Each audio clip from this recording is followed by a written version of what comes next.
Hello everyone, welcome to Athra Institute and our History Standard Book Series. Myself, Vinit Singh. In this series, we will build a strong conceptual understanding of history through standard books and an exam oriented approach. Whether you are preparing for UPSC or any other competitive examination, this series will help you to strengthen your fundamentals. So, without any further delay, let's begin today's topic. In previous lectures, we have seen that the first part of post Mauryan history. पिछले lecture की अगर मैं बात करूं तो हमने Satavahana dynasty को काफ़ी अच्छे तरीके से कवर किया था। ठीक है, मैंने सातवाहन डायनेस्टी के बारे में पॉलिटी, इकोनॉमी, उस समय की सोसाइटी, सारी चीज़ों को मैंने कवर किया था। जितने भी ऑफिशियल्स थे उसको हमने कवर किया।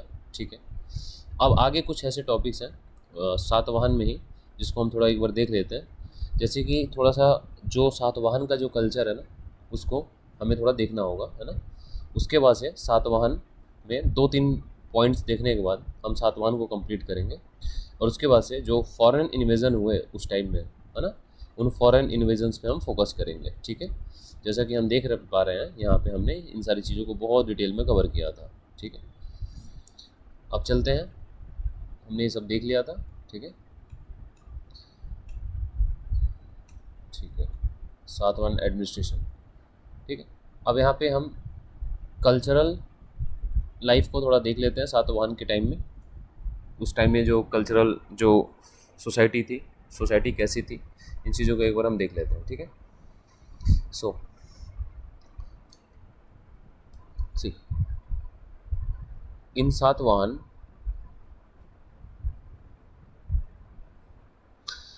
we have read about the polity of Satvahan, administration of Satvahan, okay, and also society. इन सारी चीज़ों को हमने बहुत अच्छे से देख लिया था। जो यूपीएससी का जो फेवरेट एरिया होता है ना, किसी भी डायनेस्टी के बारे में बहुत ज़्यादा ना पूछ के, ठीक है, टेक्स्ट के बारे में पूछता है, कंपाइलेशंस के बारे में पूछता है, एडमिनिस्ट्रेशन के बारे में पूछता है, पॉलिटी के बारे में पूछता है। इन चीज़ों को हमने देख लिया था सातवाहन के। आइए चलते हैं सातवाहन के कल्चर को देख लेते हैं। उस समय कल्चर कैसा था सातवाहन में। देखिए, जब कल्चर की अगर हम बात करें, ठीक है, तो देखिए सातवाहन ग्रेव्स, जो सातवाहन के ग्रेव्स थे, ठीक है, are reported to be encircled by big pieces encircled by big pieces of stone तो इसीलिए एंड देयरफॉर क्या करेंगे, इसको क्या बोलेंगे, and therefore they are also known as megalithic people, megalithic people। ठीक है, इन चीज़ों को हमने देखा है। ओके, अब आइए देखते हैं नेक्स्ट। अब देखिए यहाँ पे क्या है कि सातवाहन के टाइम में ही जो कंस्ट्रक्शन है अजंता का, ठीक है, वो स्टार्ट हुआ। सो कंस्ट्रक्शन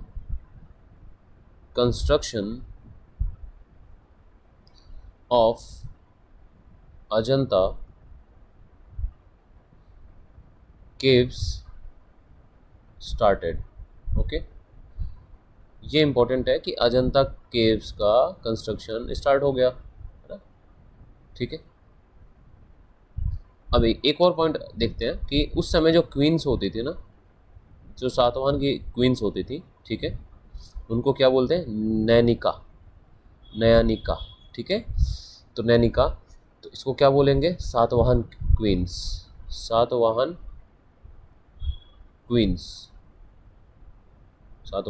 ठीक है, ठीक है, थोड़ा सा इकोनॉमी के बारे में और डिस्कस कर लेते हैं, है ना।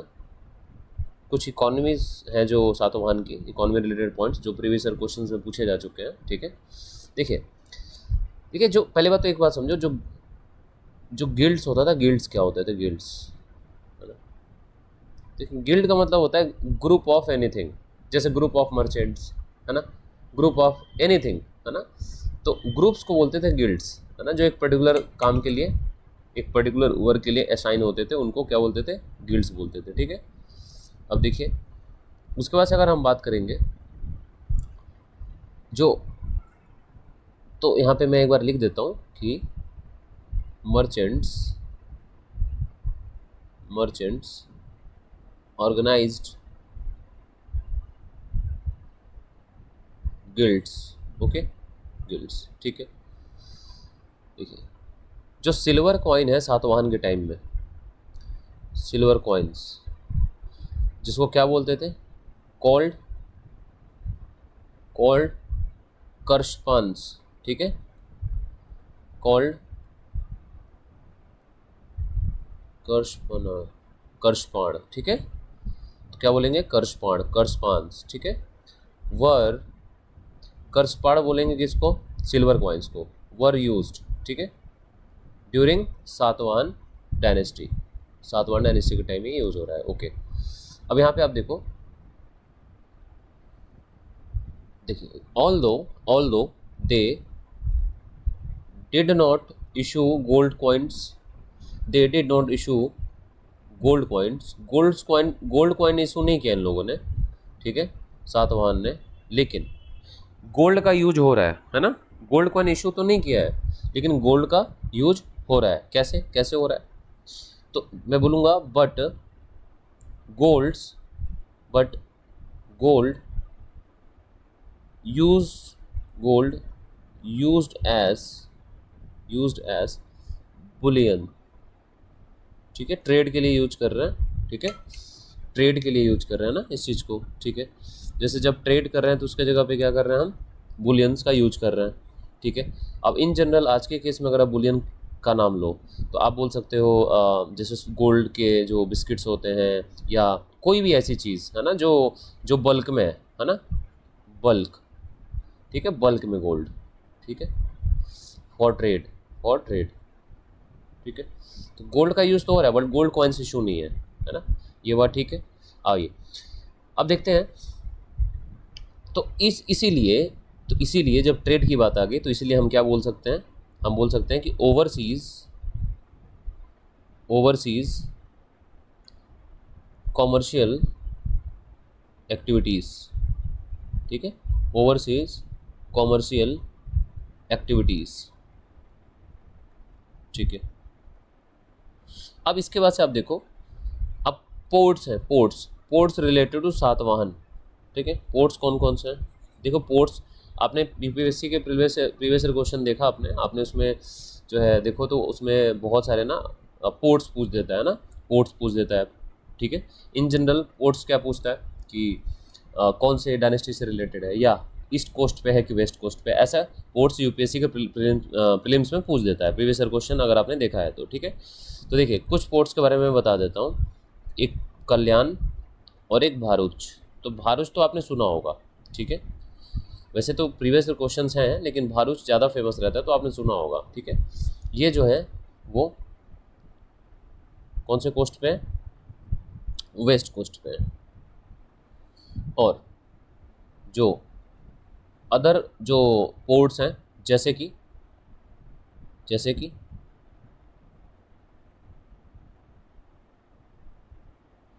गंडल कशेला, ठीक है, और गंजम, गंजम, ये जो पोर्ट्स हैं ये ईस्ट कोस्ट पे हैं, ठीक है। तो पोर्ट्स हमने देख लिया सातवाहन के टाइम का, ठीक है।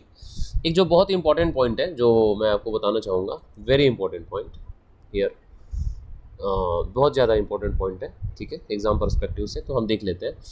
इसमें यह है कि first native Satavahana were was the first native, ठीक है, डायनेस्टी और रूलर्स, फर्स्ट नेटिव रूलर्स, ठीक है, to issue, to issue, issued, है ना, on coins with the, with the portraits with the portraits, किसके पोर्ट्रेट्स भाई? पोर्ट्रेट्स ऑफ द रूलर, है ना। देखो सातवाहन जो है, ठीक है, फर्स्ट रूलर है जो इंडियन रूलर है ना, इंडियन रूलर है, नेटिव रूलर है, इंडिजिनस रूलर है, जिन्होंने क्वाइंस के ऊपर खुद के, ठीक, छवि, है ना, पोर्ट्रेट्स वहाँ पे छपवाई क्वाइंस के ऊपर, है ना, सातवाहन है। ओके, हालांकि हम देखेंगे जब फॉरेन इन्वेडर्स की बात आएगी तो हम देखेंगे इंडो ग्रीक्स के टाइम में जो मिनेंडर है ना, मिनेंडर क्या करेगा, वो भी क्वाइन के ऊपर अपना पोर्ट्रेट, ठीक है, अंकित कराएगा। ये बात आपको क्लियर है, ठीक है। अभी फिलहाल हम बात कर रहे हैं सातवाहन को लेके, ठीक है। देखिए जब टैक्स स्ट्रक्चर की बात होती है, अगर सातवाहन के टाइम में टैक्स स्ट्रक्चर कैसा है, देखिए पहली बात तो टैक्स कहाँ से आ रहा है सातवाहन के टाइम में?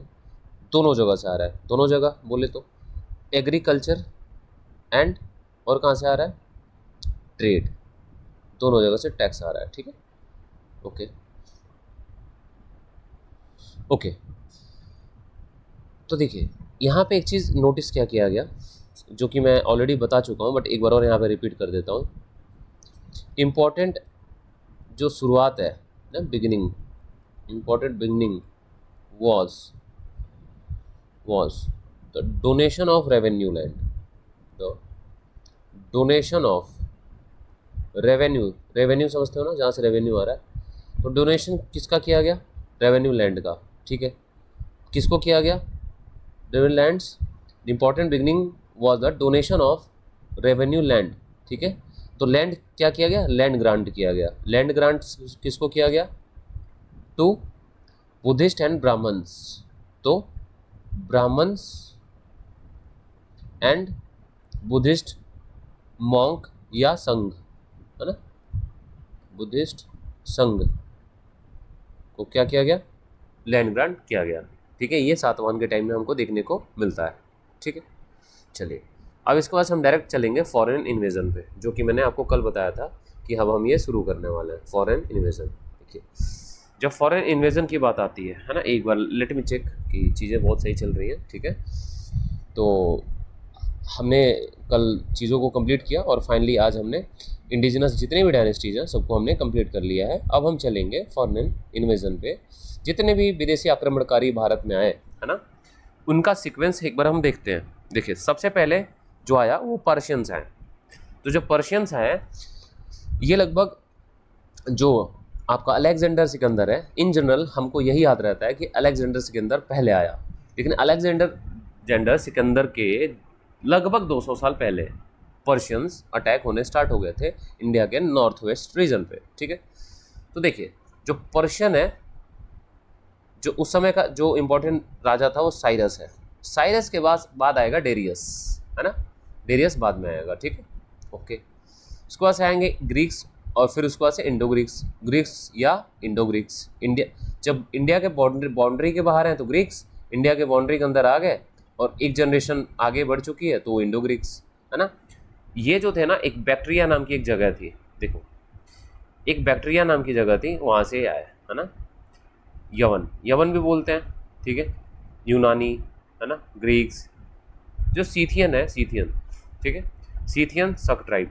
देखिए अगर इसका अगर ओरिजिन की बात करो आप कि सीथियंस और सक कहाँ से है, तो देखिए एक किंगडम है जो कि बैक्ट्रियन किंगडम है ना, बैक्ट्रियन किंगडम, ठीक है। वहीं पे एक ट्राइब रहती है जिसका नाम है सीथियन और सक ट्राइब, ठीक है ना। तो यहीं से ये निकल गया है, ओके। वहाँ पे अगर मैं आपको मैप में दिखाऊंगा पार्थिया, ठीक है, एंड बैक्ट्रिया, ना, तो वहीं पे एक ट्राइब रहती थी जो सक ट्राइब, जो कि बाद में आती है ग्रीक्स के बाद। इसके बाद से जो ट्राइब है एक सेंट्रल एशियन ट्राइब है ना, सेंट्रल एशियन, जिसको कौन सा ट्राइब बोलते हैं? यूएजी ट्राइब बोलते हैं। ये कौन है? कुशान है, कुशान, ठीक है। तो आइए चलते हैं, देखते हैं। देखिए पर्शियन इन्वेजन। अब देखो जो पर्शिया ना, जो आज का ईरान है, वही पहले का क्या है? पर्शिया है, ठीक है, पर्शिया। ओके, आप एक बार मैप देखिए, यहाँ पे टर्की है, सीरिया है, जॉर्डन है, इजराइल है ना, ये आप देखो रेड सी, मेडिटेरेनियन सी, है ना, इधर पाकिस्तान अफगानिस्तान आ जाता है, कैस्पियन सी। तो ये वाला जो रीजन ईरान वाला, ये है पर्शिया, ओके।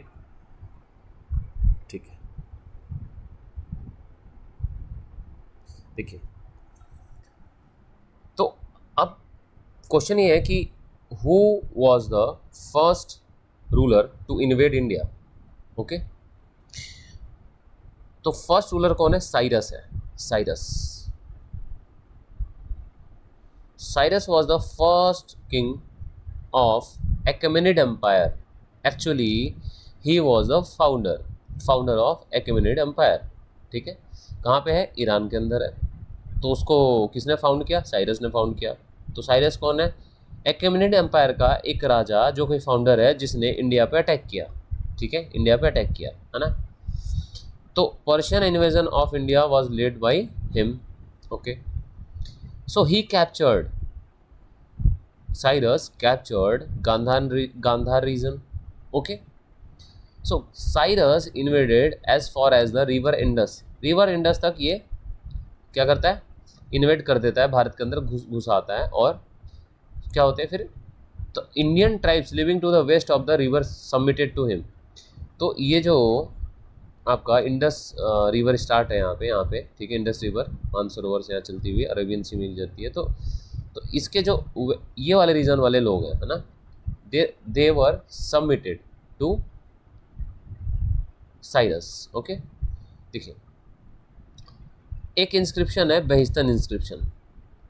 ओके, इस इंस्क्रिप्शन में क्या मेंशन है कि साइरस एक राजा है, ओके, जो भारत का एक पर्टिकुलर टेरिटरी को क्या करता है? कैप्चर करता है।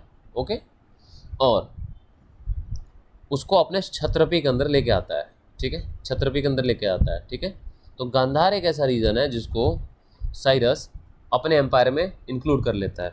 देखिए, ये जो छत्रप और छत्रपी वर्ड है ना, ये दोनों वर्ड इंपॉर्टेंट है। और ये दोनों वर्ड कहाँ से निकले हुए वर्ड हैं? तो पहली बात तो पर्शियन एम्पायर से निकले हुए वर्ड है।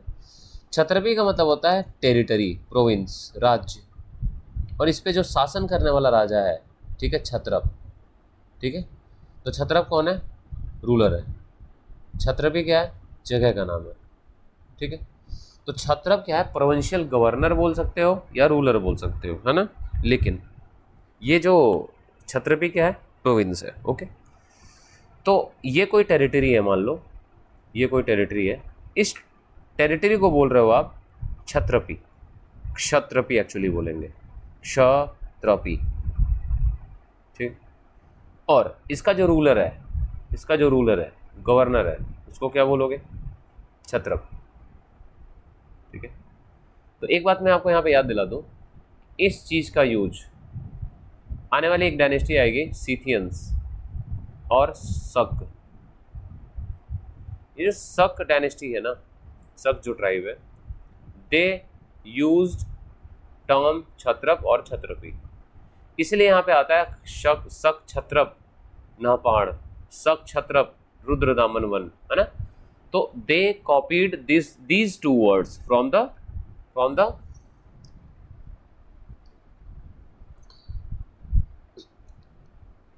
वेट। ठीक है, हाँ, तो मैं क्या बता रहा था कि छत्रप और छत्रपी दो वर्ड है ना, दो वर्ड है, छत्रप एंड छत्रपी। ठीक है, तो ये छत्रप और छत्रपी वर्ड यूज करेंगे सीथियंस आने वाले टाइम में। ठीक है, although these two word originated from okay Persian empire. ठीक है, बट ये दोनों यूज करेंगे आने वाले टाइम में। ओके, अब इधर आ जाओ, एक बार देखते हैं। देखिए, इफेक्ट्स क्या है? Effects of the Persian invasion. Persian, देखो, कोई भी अगर विदेशी आक्रमणकारी भारत में आ रहा है तो इसका इफेक्ट तो होगा, है ना भाई, वो रहेगा, है ना, जितने भी साल रहेगा उसका कल्चरल, सोसाइटल, सब सारे इम्पैक्ट्स होने वाले हैं, है ना। तो उनके लाइफस्टाइल का इम्पैक्ट होगा, है ना। देखो, 200 सालों तक ये दे कॉन्टेक्ट, देखिए उनके कॉन्टेक्ट 200 सालों तक रहेंगे। ठीक है, इसीलिए जो इंडो पर्शियन और इंडो ईरानियन ट्रेड है, ओके, यहाँ पे हमको देखने को मिलता है। ठीक है, देखिए, जो ईरानियन कॉइन्स है, पर्शियन कॉइन्स है, north west frontier of India में मिलते हैं। जो खुदाई हुआ तो ये ईरानियन कॉइन्स मिले। देखिए, जो सबसे इम्पॉर्टेंट जो योगदान कह सकते हो या इफेक्ट कह सकते हो जो पर्शियन किंग्स का रहा, वो ये रहा, खरोष्टी स्क्रिप्ट। तो जो खरोष्टी स्क्रिप्ट है ना, उसको कैसे लिखते हैं, राइट टू लेफ्ट, ठीक है, राइट टू लेफ्ट। देखो, एक होता है लैंग्वेज, एक होता है स्क्रिप्ट, ठीक है, एक होता है स्क्रिप्ट। तो लैंग्वेज क्या है, लैंग्वेज क्या है, जैसे मान लीजिए कोई लैंग्वेज है ना, मान लीजिए हिंदी लैंग्वेज है, तो उसका स्क्रिप्ट क्या होगा, देवनागरी, ठीक है, देवनागरी, समझ गए आप। तो स्क्रिप्ट है, तो स्क्रिप्ट क्या है, राइट टू लेफ्ट है, खरोष्टी स्क्रिप्ट, ठीक है। तो जो खरोष्टी स्क्रिप्ट है ओरिजिनली क्या है, ईरानियन है ना, ओके। और ये इंट्रोड्यूस कैसे हुआ, ईरानियन स्क्राइब्स के टाइम के द्वारा, ठीक है, ओके।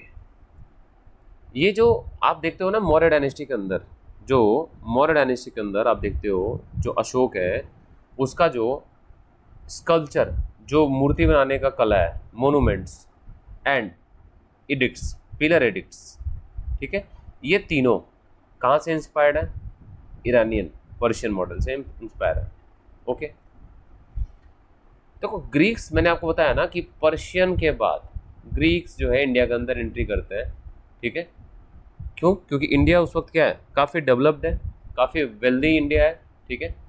इसीलिए जितने भी फॉरेनर्स आ रहे हैं वो इंडिया का वेल्थ देख के आ रहे हैं। जब पर्शियन इंडिया में रहे और इंडिया से गए, यहाँ से भारत से गए, तो उन्होंने काफ़ी कुछ धन अपने पास इकट्ठा किया, ठीक है। तो ये चीज़ ग्रीक्स को पता चली, तो ग्रीक्स ने फिर डिसाइड किया कि हमें भी उस टेरिटरी में जाना है, ठीक है, जहाँ से ये पर्शियंस होके आए, ठीक है।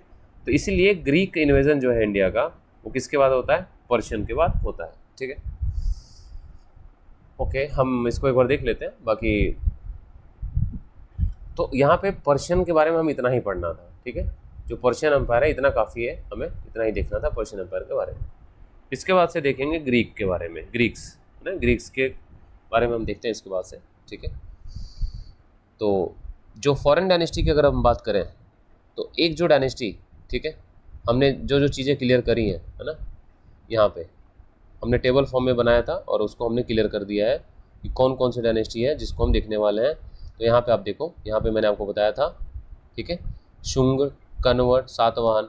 एक जो डायनेस्टी बची हुई है, ठीक है, ये क्षेत्रीय डायनेस्टी, ठीक है, इसको हम देख लेंगे, ओके, क्षेत्रीय डायनेस्टी को हम देख लेंगे, ओके ओके, इसको हम देख लेंगे, ठीक है, ओके। चलिए,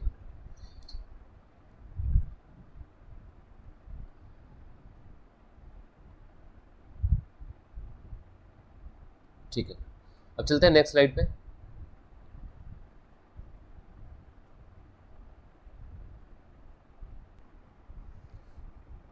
इसके बाद हम देखेंगे इंडो ग्रीक्स, ठीक है। तो आइए इंडो ग्रीक्स पे चलते हैं, इंडो ग्रीक्स को देखते हैं।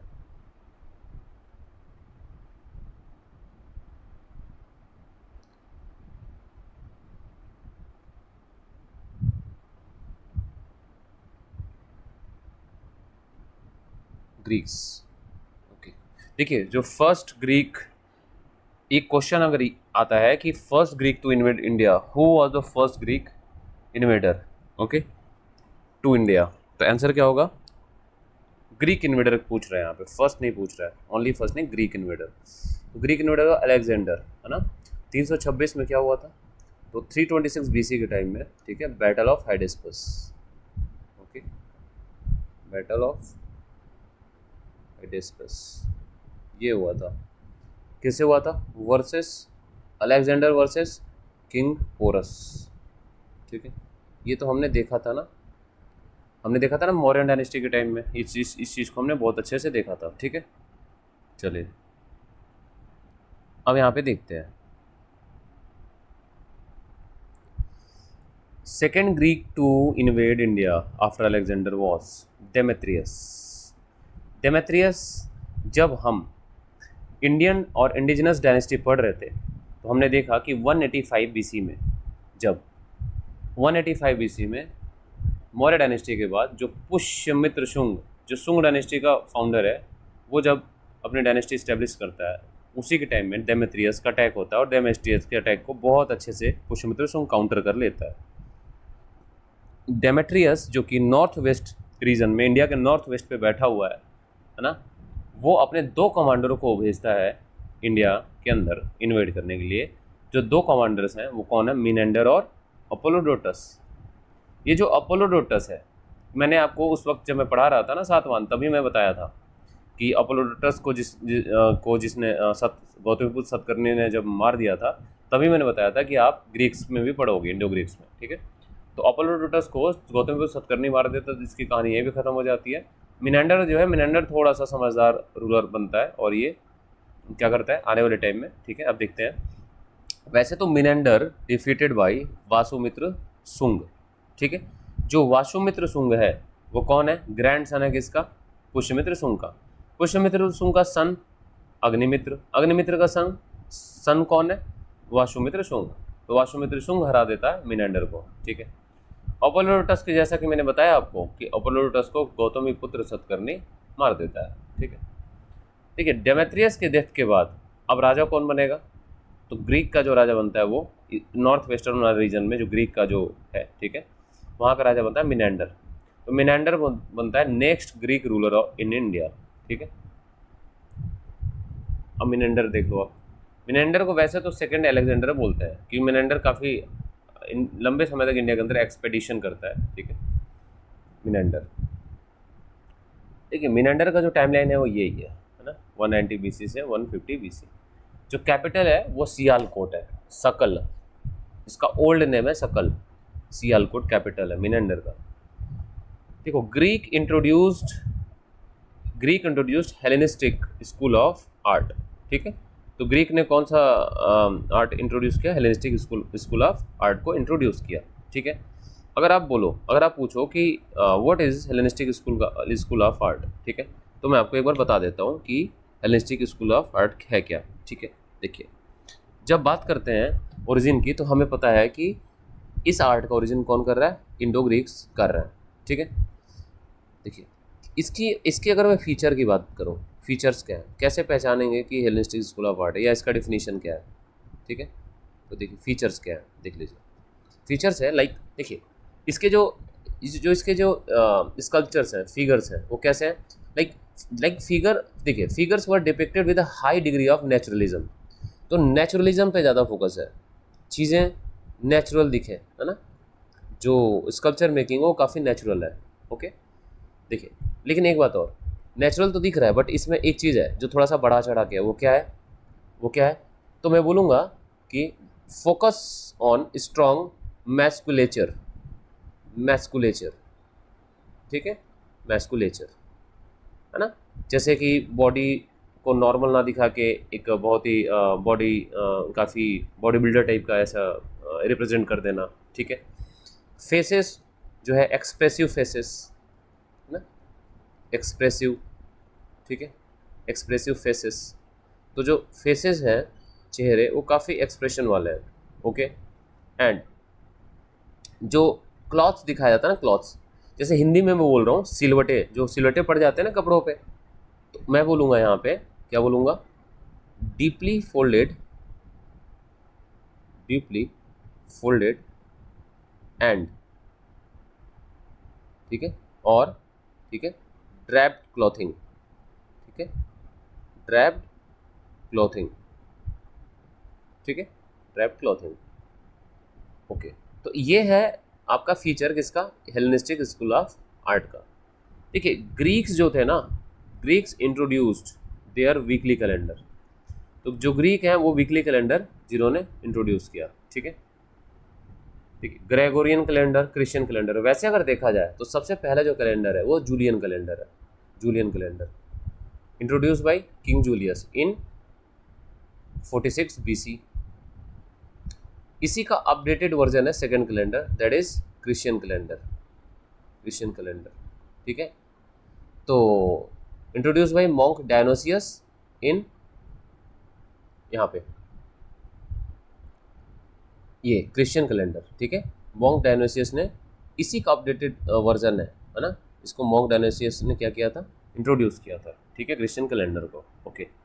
देखिए इसी का एक अपडेटेड वर्जन है, ठीक है, जो ग्रेगोरियन कैलेंडर, जो यहाँ पे लिखा हुआ है ग्रेगोरियन कैलेंडर, ठीक है, ग्रेगोरियन कैलेंडर, ठीक है। तो इस कैलेंडर को इंट्रोड्यूस किया किसने,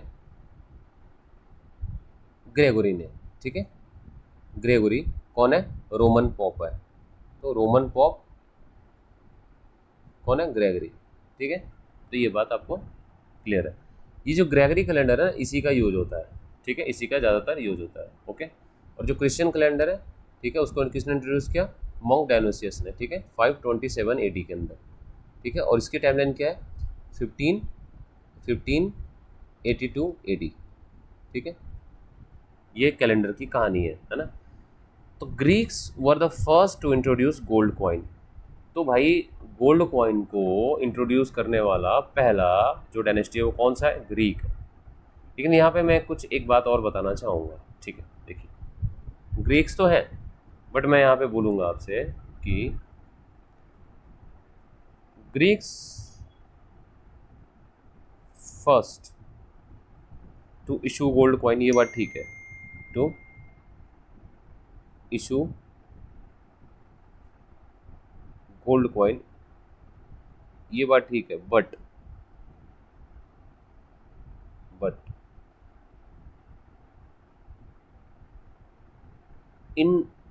in large number and purest form of gold coin were issued by Kushan dynasty. ठीक है, इशूड बाय कुषाण डायनेस्टी, ये बात ध्यान रखिएगा। अगर एग्जाम में क्वेश्चन है कि पहली बार किसने गोल्ड कॉइन इशू किया, तो ग्रीक होगा और इंडो ग्रीक। और सबसे ज़्यादा नंबर में गोल्ड कॉइन या सबसे प्योर फॉर्म का गोल्ड कॉइन, जो सबसे प्योरेस्ट फॉर्म जो है शुद्ध रूप से, तो इसने किया कुषाण डायनेस्टी ने किया। ठीक है, अब यहाँ पे देखो, Menander while ruling India adopted Buddhism. तो मिनेंडर बुद्धिज्म को क्या करता है? अपना लेता है, अडॉप्ट कर लेता है। ठीक, किसके मिलने के बाद? बुद्धिस्ट मॉन्क नागसेन के मिलने के बाद। ठीक है, अब देखिए मिनेंडर का नाम बदल के क्या हो जाता है? मिलिंद, जब ये बुद्धिज्म अडॉप्ट कर लेता है। तो एक कंपाइलेशन है मिलिंद पन्नो, क्वेश्चन ऑफ मिलिंद, इसके बारे में बताता हूँ। देखो मिलिंद पन्नो क्या है? मिलिंद पन्नो है अ dialogues between Greek ruler Menander, that is Milind, ठीक है, and between Greek ruler Milind and Buddhist monk Nagasen,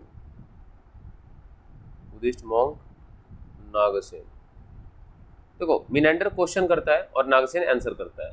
ठीक है, उसी का कंपाइलेशन मिलिंद पन्नो है। ओके, आ जाओ नेक्स्ट। अब यहाँ पे देखो अब आप यहाँ तक समझ गए ना। अब थोड़ा सा अब कुछ बैकग्राउंड देख लेते हैं। ठीक है, जो बैकग्राउंड देख लेते हैं ग्रीक्स के। ओके, अब देखिए, अब याद करो सेल्यूकस निकेटर के बारे में। सेल्यूकस निकेटर कौन था? तो आप कहोगे कि सेल्यूकस निकेटर कौन था? सेनापति था, किसका? अलेक्जेंडर सिकंदर का। तो अलेक्जेंडर सिकंदर जब वापस जाता है, तो वापस जाते वक्त जो तक्षशिला और गांधार वाला रीजन है वो किसको देता है? सेल्यूकस निकेटर को देके जाता है, ये बात ठीक है। सेल्यूकस निकेटर क्या करता है? सेल्यूकस निकेटर 323 BC से लेके 305 BC तक खुद को स्ट्रॉन्ग करता है। किस लिए? कि अपने राजा का बदला लेगा, दैट इज चंद्रगुप्त मौर्य से क्या करेगा? युद्ध करेगा। ठीक है, तो चंद्रगुप्त मौर्य वे मगध पे अटैक करता है, तो इंडिया के नॉर्थ वेस्ट पे अटैक करता है। कौन? Seleucus Nicator. क्या होता है? सेल्यूकस निकेटर जब करता है, तो हमने पढ़ा था उस समय, सेल्यूकस निकेटर जब अटैक करता है तो उस वक्त हमने पढ़ा था कि 305 BC में कि वो चंद्रगुप्त मौर्य उसको हरा देता है। ठीक है, तो देखिए जो हारने के बाद वापस कहाँ जाता है? हारने के बाद वापस अपने टेरिटरी में जाता है, जहाँ पे उसकी पेरेंट टेरिटरी होती है। तो वहाँ पे जाने के बाद क्या होता है? देखिए वहाँ पे रूल कर रहा है, फिर उसका बेटा है, फिर उसका ग्रैंडसन है। तो जो ग्रैंडसन है ना, उसका नाम है एंटीओकस। किसका ग्रैंडसन? सेल्यूकस निकेटर का ग्रैंडसन। ठीक है, grandson Antiochus two. Antiochus two के बाद देखो क्या है, एंटियोकस टू जो है, देखिए एक एक रीजन है बैक्टीरिया एंड पार्थिया, ये बात अभी मैं 10 मिनट पहले डिस्कस कर रहा था। बैक्टीरिया एंड पार्थिया एक रीजन है, तो कहाँ पे, एक बार आप देख लो कहाँ पे, ये है बैक्टीरिया, ये है पार्थिया, ठीक है, बैक्टीरिया एंड पार्थिया, ये इंडिया है। आप देखो इंडिया का बॉर्डर लैंड, ये राजस्थान वाला एरिया है ना, फिर ये ईरान वाला है, ठीक है, और ये बैक्टीरिया है, ठीक है, बल्क, ठीक है, पार्थिया, ओके। तो वापस स्लाइड पे आओ, आप देखो यहाँ पे क्या बोल रहा है कि बैक्टीरिया का जो राजा कौन है, डियोडोटस वन है, पार्थिया का कौन राजा, आर्सिकुलस। तो मैंने बोला था ना आपसे कि बैक्टीरिया में, बैक्टीरिया जो रीजन है वहाँ पे एक ट्राइब रहती है, उस ट्राइब का क्या नाम है, सीथियंस ट्राइब, सीथियन और शक ट्राइब, यहीं से निकल के आएगी शक डायनेस्टी, ओके। देखो जो डियोडोटस टू है ना, इसके बाद जो एक राजा आएगा डियोडोटस टू, उसको एथुडेमस हरा देगा। एथुडेमस क्या करेगा, हराएगा, became the king of Bactria by defeating Diodotus two, okay. देखिए जो एंटियोकस 3 है, सन ऑफ एंटियोकस 2, ठीक है, यहाँ पे देखो आप एंटियोकस 2। तो पहली बात तो सेल्यूकस निकेटर का जो ग्रैंड सन है वो एंटियोकस 2 है, एंटियोकस 2 का जो सन है वो एंटियोकस 3 है, रूलर बनता है 222 बीसी में, ओके। डेमेत्रियस जो है यूथ्रोडेमस का क्या है, सन है। जो यूथ्रोडेमस है, जो बैक्टीरिया का राजा बन जाता है डियोडोटस 2 के मार के, इसका जो सन है वो कौन है, डेमेत्रियस है, जो सेकेंड ग्रीक इन्वेडर होता है इंडिया के लिए, ओके। तो Demetrius married to daughter of Antiochus 3, okay. Demetrius married to daughter of Antiochus 3, okay. तो एंटियोकस 3 के डॉटर से कौन शादी करता है, डेमेट्रियस। तो Antiochus 3 attacked India in 206 BC from Hindu Kush region. तो उस समय मौर्य डायनेस्टी चल रही है 206 बीसी में। सो राजा कौन है, तो शुभंग सेनक, शुभंग सेनक राजा है, ठीक है। डेमेट्रियस जो है वो कैपिटल किसको बनाता है, वहाँ पे कौन सा राजा जीतता है, डेमेट्रियस सकल सियालकोट, जो कि कैपिटल था, ठीक है।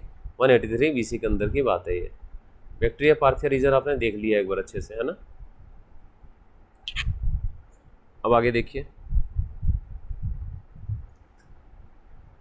इंडो ग्रीक्स में अब देखो bacteria and Parthia 2 areas were the main ruling areas of Alexander commanders.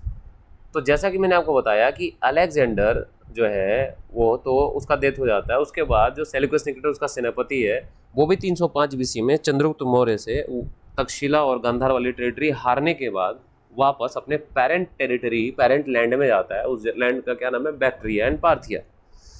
देखिए बैक्टीरिया एंड पार्थिया के टाइम में एक बात याद रखना, बैक्टीरिया पार्थिया तो अंडर में तो है इसके, लेकिन जब जब इसका ग्रैंडसन होता है किसका, सेल्यूकस निकेटर का, तो उसके टाइम में बैक्टीरिया पार्थिया खुद को इंडिपेंडेंट घोषित कर लेते हैं, ठीक है। देखिए अराउंड 200 बीसी डेमेट्रियस क्या करता है, invaded Afghanistan and Punjab, okay. अब ये चीज़ तो आपने देख लिया था, तक्षशिला से वो 2 कमांडर्स भेजता है, ये आपने देख लिया था, ठीक है। जो अपोलोडोटस है, जिसको गौतमीपुत्र सतकर्णी मार देता है, तो उसके मरने से पहले वो सिंध वाला रीजन क्या है, जीत जाता है, ठीक है। और नेक्स्ट उसका टारगेट कौन सा होता है, उज्जैन टारगेट होता है, ओके। देखिए Menander extended his rule up to Mathura.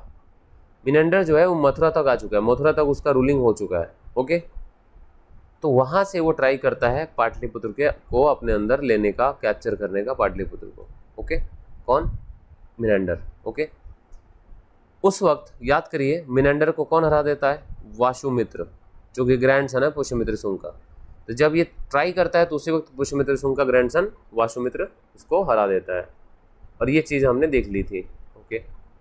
ये मिनेंडर का, अब देखो मिनेंडर का पोर्ट्रेट उस कॉइन पे है ना।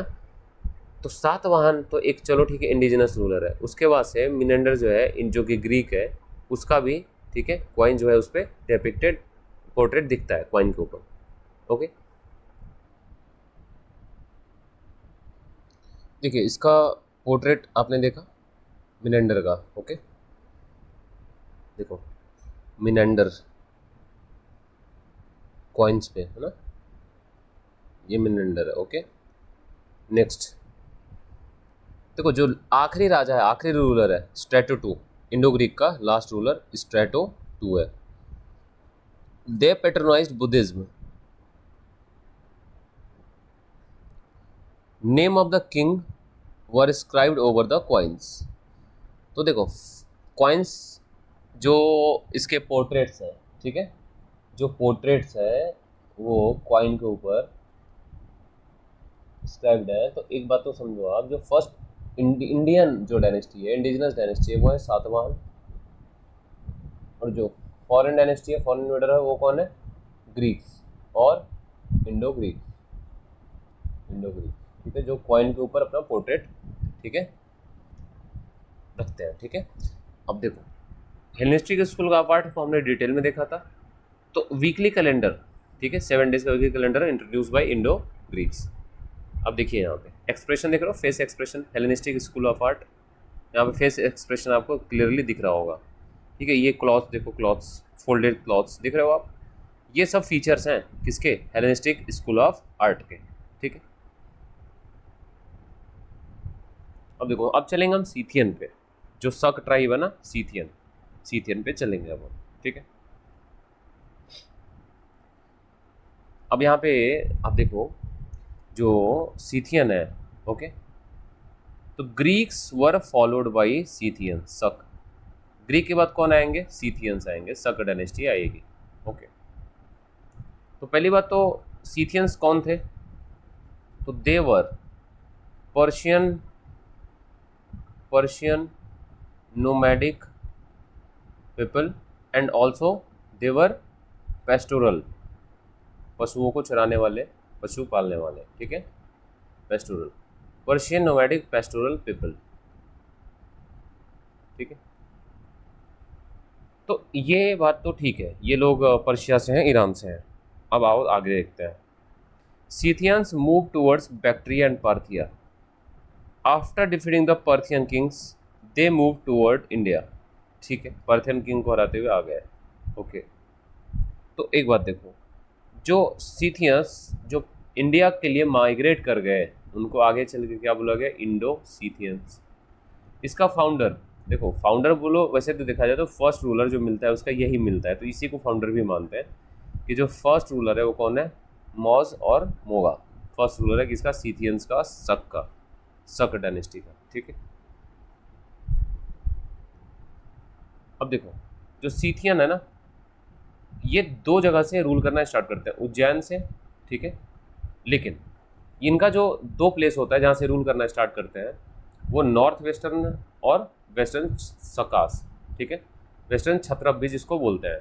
तो नॉर्थ वेस्टर्न रीजन और वेस्टर्न क्षत्रप, इन 2 जगहों के 2 राजा हैं। ठीक है, सीथियंस के। तो जो नॉर्थ वेस्ट का राजा है वो नहपान है। कौन है? नहपान। और वेस्टर्न क्षत्रप का जो राजा है वो कौन है? रुद्रदामन वन।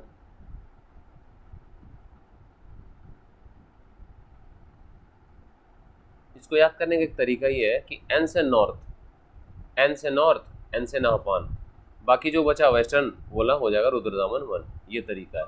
ठीक है, देखिए, the rulers of the dynasty use the title of Kshatrap, the great governor. ये तो, ये जो क्षत्रप है ना, टाइटल क्षत्रप, इसका मतलब है great governor. Important ruler north west का कौन है? नहपान, बता ही चुका हूँ। ठीक है, जिसको किसने हराया? गौतमीपुत्र सतकर्णी ने। इसी का बदला आगे चल के कौन लेता है? रुद्रदामन वन लेता है। ओके, तो जो रुद्रदामन वन है ना, उसका वो जो बहुत ही इंपॉर्टेंट और ग्रेट किंग है रुद्रदामन, सक डायनेस्टी का।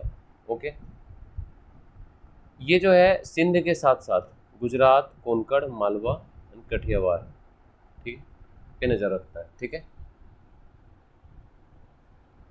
अब देखिए, ही conducted the repair work of the Sudarshan lake. मैंने आपको बता चुका है शायद कि एक जो है, और यहाँ पे आप देखो, मैं यहाँ पे बता चुका हूँ आपको कि ये जो है, ठीक है, सुदर्शन लेक जो है उसको रिपेयर कौन कराता है?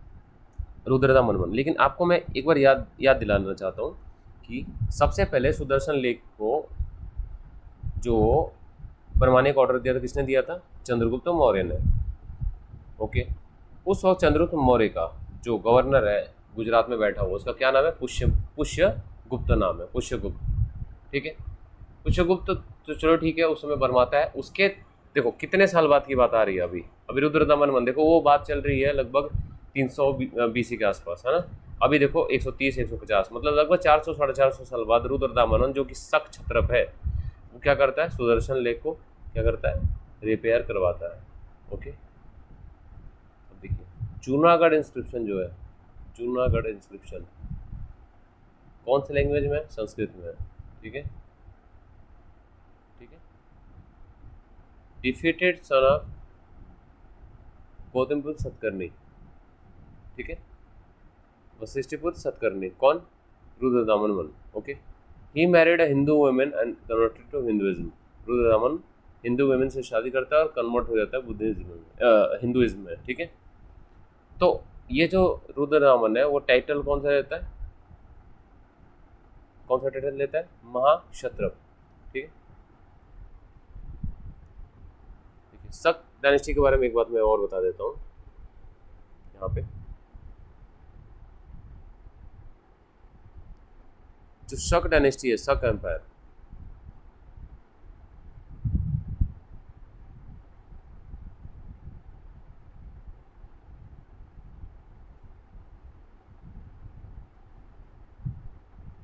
जो शक डायनेस्टी है ना, उसको डिक्लाइन और ख़त्म करने का जो क्रेडिट है वो किसको जाता है?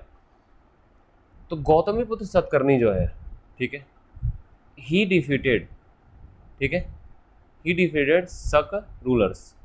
ओके, तो गौतमीपुत्र सतकर्णी को क्रेडिट जाता है। और दूसरा, वेस्टर्न इंडिया के अंदर, वेस्टर्न इंडिया के अंदर they their rule came to an end in 4th century। कब? जब रुद्रसिंह 3, ठीक है, वेस्टर्न सत्रप शक रूलर रुद्रसिंह जो है वो 3 है, उसको डिफीटेड बाय चंद्रगुप्त 2। देखिए इसके पीछे एक कहानी है जो कि मैं गुप्त डायनेस्टी में पढ़ाऊंगा।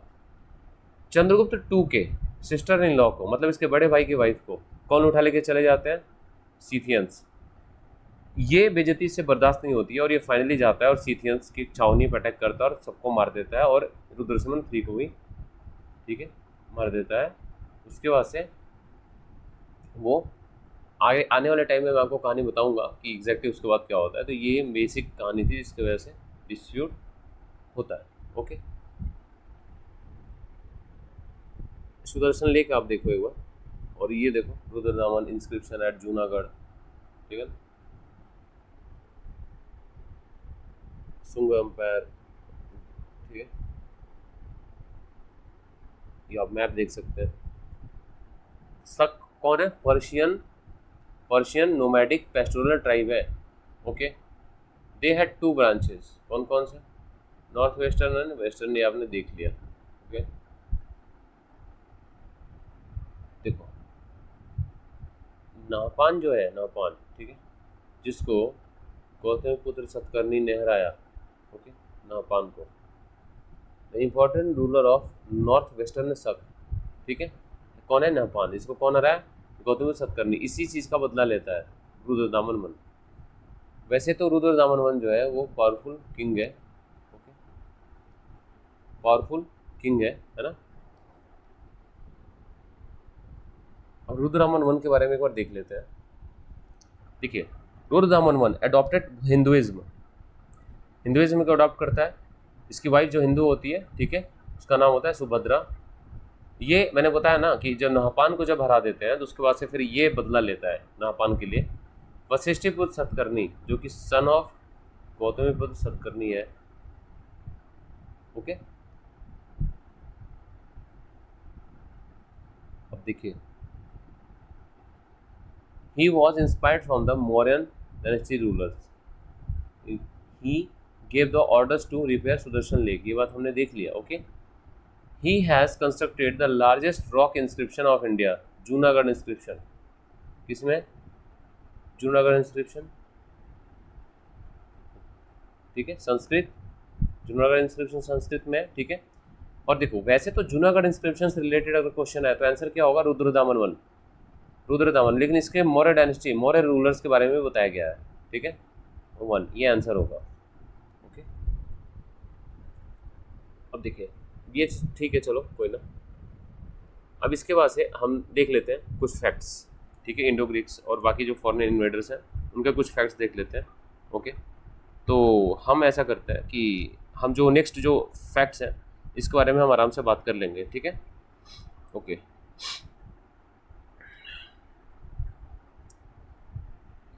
हम ये जो आज मैंने आपको क्लियर करा, आज सारी बातें क्लियर करी, ठीक है, कि जो पोस्ट मौर्य पीरियड है,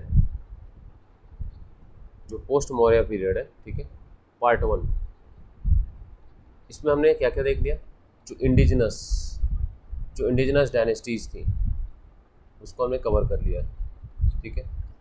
आज हमने लगभग अप्रॉक्सीमेटली कवर किया है क्या, जो फॉरेन इन्वेडर्स हैं, फॉरेन इन्वेडर्स,